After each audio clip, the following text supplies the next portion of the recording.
Today, I would like to start off by thanking our officers and detectives and dispatchers and record staff. The work that they do, sometimes is thankless when we're having to deal with issues like I'm going to be discussing today. I'm a father. I got an 8 and an 11-year-old kid. My kid just started middle school here, so this one kind of strikes a chord with me.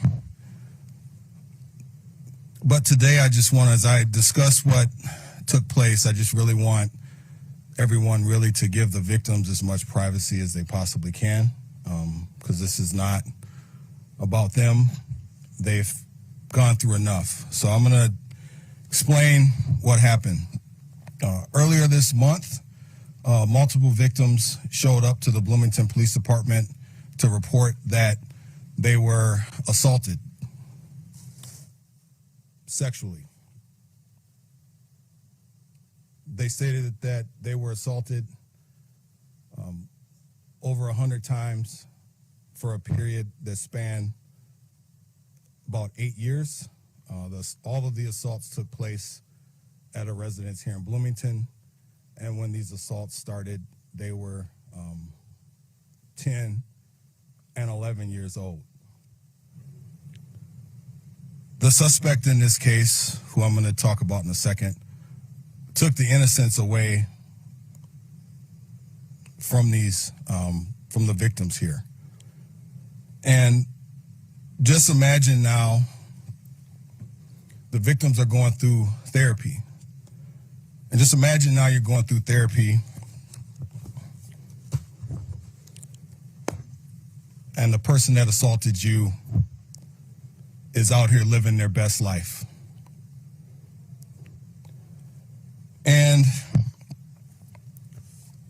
they're going through therapy and they get up enough courage to confront him.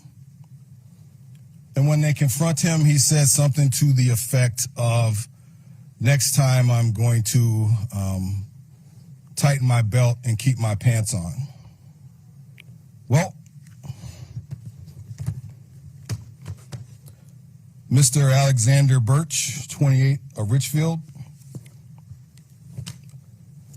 gym teacher. I'm going to do him better. We're going to give him a pair of shorts.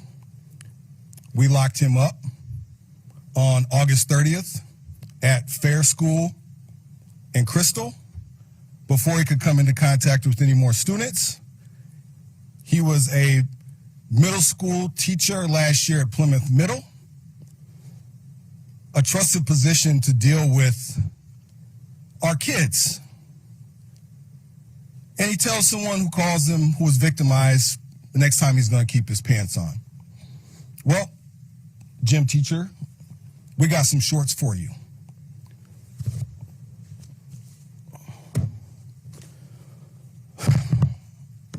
I feel really bad for the victims in this case. And as a parent, I'd have the same question. Are there more victims? Right now, we don't have any information to indicate that there's more victims, but we can't be sure. So if you think that this person, Mr. Matthew Anderson Bertsch, may have assaulted one of your kids, you can call us here at the Bloomington Police Department, 952-563-4900, or you can call your local police department and we can assure you that we can get you in touch with the resources that you may need. For the parents out there, I do want to talk about the ZeroAbuseProject.org, which was started after Jacob Wetterling. So that's a resource available to people should they want to choose to talk to their kids about these types of assault. Understand me when I tell you, in this police department, our officers, our detectives, our record staffs, our dispatchers, from me on down, our focus is on victims. And when you victimize people in our city, I have plenty of orange jumpsuits for you. We are not going to tolerate this in the city of Bloomington. So with that, I'll take questions.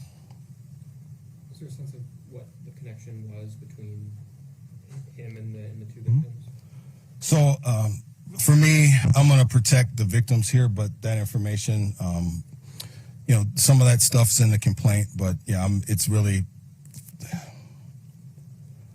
when someone takes someone's innocence, for them to come forward is really courageous, especially after it's taken place over a period of years. So I'm going to do everything I can to protect the identity of the victims. How far back did those this abuse start?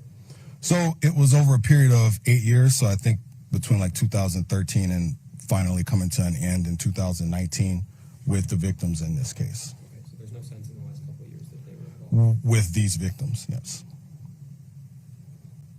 I believe the case came to you earlier this month. Yes. Went into the process between now and then to get. Yes. So obviously,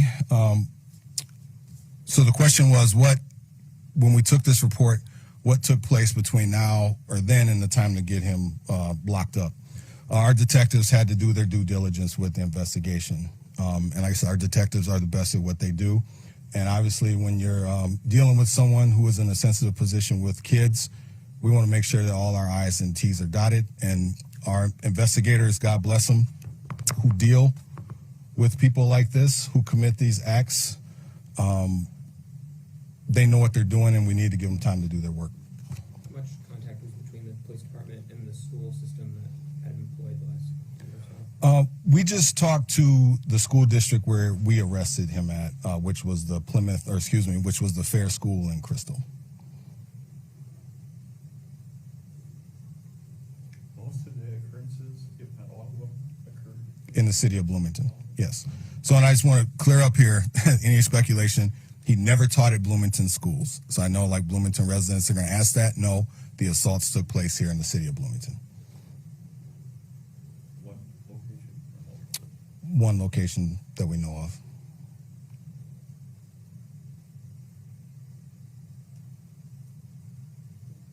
Any other questions? Thank you, guys. Oh, go ahead. The history of where he did teach during those years? So what I have right now before me is he was a teacher. This year he was scheduled to teach at the Fair School in Plymouth. Last year he was an 8th grade teacher at Plymouth Middle School. I don't have his history prior to that. Now I do have his teaching license, and I know he had gotten licensed to teach in 2019. So on his license is public information. You can look that up online. Full-time teacher? Last year, that was my understanding. Do you know what grade or what? 8th grade was my understanding. Yep.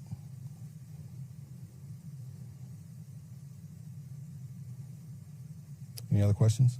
Thank you. And I mean, I would just implore everybody, the victims, let's do what we can to keep not re-traumatizing them. This takes a lot, and I just pray that God restores everything that was taken from them. But let's do our due diligence in trying to protect their identities as much as possible. Thank you for coming out.